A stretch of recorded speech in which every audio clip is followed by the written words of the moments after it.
on your duration outlook. Let's continue the conversation. Let's get to Simone. She's got the regional investing picture in terms of the data. Simone, of course, we have the inflation narrative. We're waiting for the US CPI print, but regionally, we're waiting for the Egypt print. What do we expect?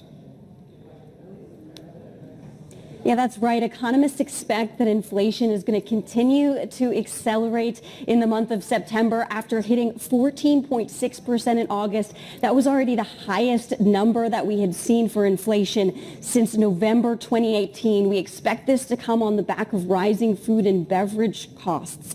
That's really key here because even though we've seen food prices around the world come down a little bit over the last couple of months, Egypt's simply not feeling the same thing that everybody else is.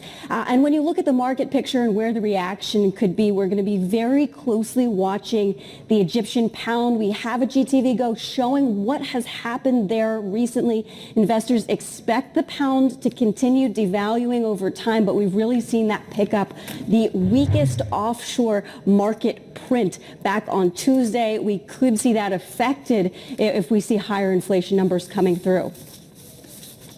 Yeah, I look at the Egyptian pound, the spot rate, and it's pretty much a currency in denial. It's like a relationship that just isn't working and needs a reset. We'll see whether we'll get that in the dollar Egyptian pound. What about the protests in Iran, Simone? Because those have entered their fourth week now.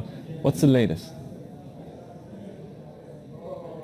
Well, it appears that at least 185 people have died in these protests, some 19 of them children. That's the latest read from Norway-based Iran Human Rights.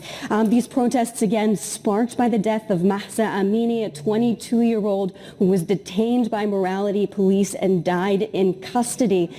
We've seen really flagrant pushback against the regime, really escalating over the past couple of days. For example, on Saturday, President Ibrahim Raisi, he was speaking at Al-Zahra University, that is an all-female university, and his speech, furthering this line, talking about his support for security services, that largely overshadowed a couple hours later when videos emerged of women, particularly women students, protesting outside the very place where he was giving the speech. We're also seeing a ramp up of widespread international condemnation. We heard Germany's foreign minister very critical of Iran and the establishment there starting to call for EU sanctions on the country.